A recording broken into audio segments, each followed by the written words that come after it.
Pernah nggak sih Anda melihat dua kolam renang yang bentuknya hampir sama, materialnya hampir sama, bahkan harga pembuatannya juga tidak jauh berbeda? Tapi yang satu awet sampai belasan tahun, sedangkan yang satunya baru beberapa tahun sudah mulai retak, bocor, atau finishingnya rusak. Kenapa bisa begitu? Jawabannya seringkali bukan karena keramiknya, bukan karena pompa airnya, dan bahkan bukan karena kualitas betonnya.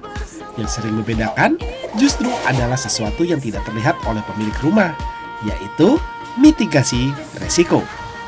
Di desa kontraktor, sebelum satu bata dipasang atau satu sak semen dibuka, kami selalu memulai proyek dengan analisis resiko terlebih dahulu. Karena kami percaya kolam renang yang bagus bukan hanya dibangun dengan material berkualitas, tetapi juga dibangun dengan perencanaan yang matang.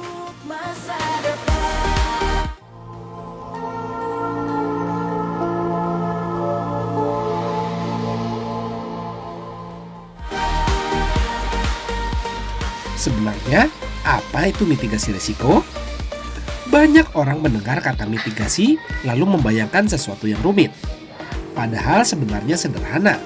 Mitigasi risiko adalah proses mengidentifikasi kemungkinan masalah sebelum masalah itu benar-benar terjadi. Ibaratnya seperti membawa payung ketika melihat ramalan cuaca hujan. Belum tentu hujan, tapi kalau hujan datang, kita sudah siap.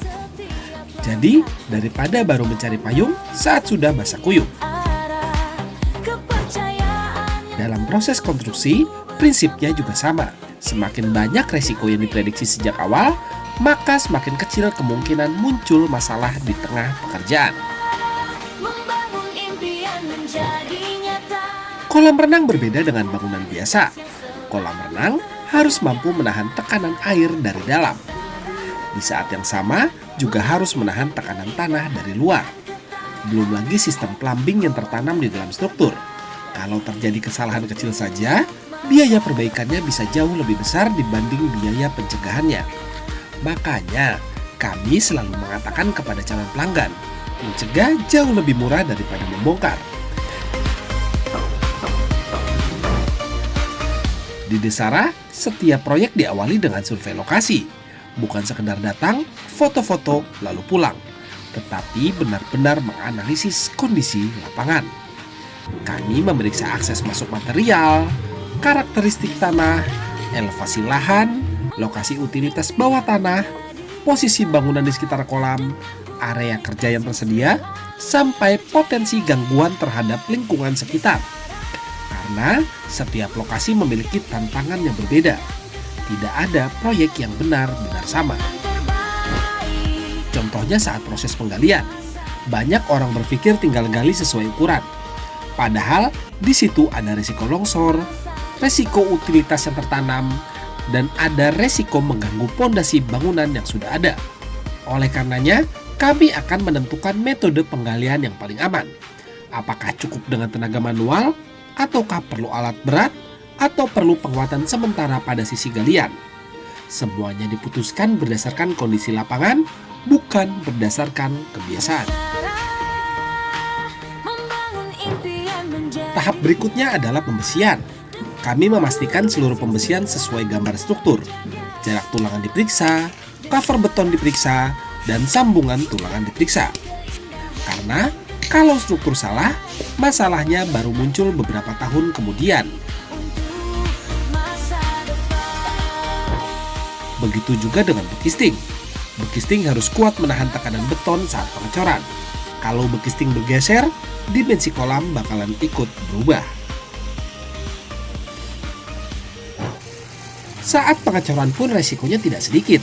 Kami memperhatikan cuaca, alur distribusi beton, jumlah tenaga kerja, metode pemadatan, sampai proses kuring setelah pengecoran selesai. Karena beton yang bagus bukan hanya soal dicor, tetapi juga soal bagaimana beton dirawat setelah dicor. Tahap waterproofing juga memiliki risiko. Permukaan beton harus dipastikan siap menerima material waterproofing. Jika ada retak atau honeycomb, harus diperbaiki terlebih dahulu.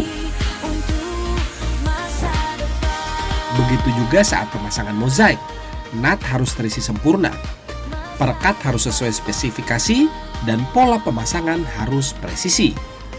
Karena finishing yang bagus bukan hanya indah dilihat, tetapi juga menjaga umur kolam dalam jangka panjang. Ada satu bagian yang sering tidak terlihat, yaitu sistem plumbing. Kalau pipa bocor setelah kolam selesai, perbaikannya bisa akan sangat mahal. Karena itu, sebelum pengecoran, seluruh instalasi kami periksa. Dan setelah pemasangan selesai, dilakukan pengujian kembali. Tujuannya yaitu memastikan sistem bekerja dengan baik sebelum tertutup beton. Di Desara, kami memiliki prinsip sederhana. Setiap risiko harus memiliki solusinya. Bukan menunggu masalah muncul baru mencari jalan keluar. Kalau ada potensi longsor, kami siapkan metode pengamanan. Kalau akses material sulit, maka kami siapkan strategi distribusi. Dan kalau cuaca tidak mendukung, maka kami atur ulang jadwal pekerjaannya.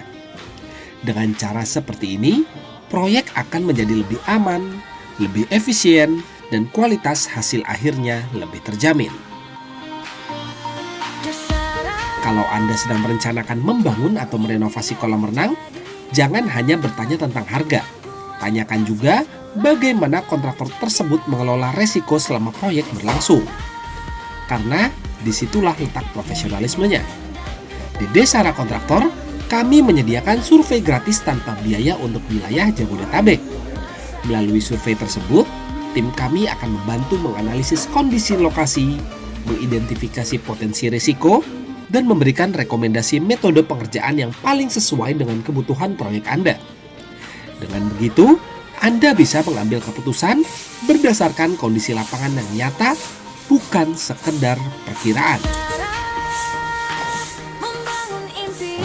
Itulah komitmen kami di Desara Kontraktor.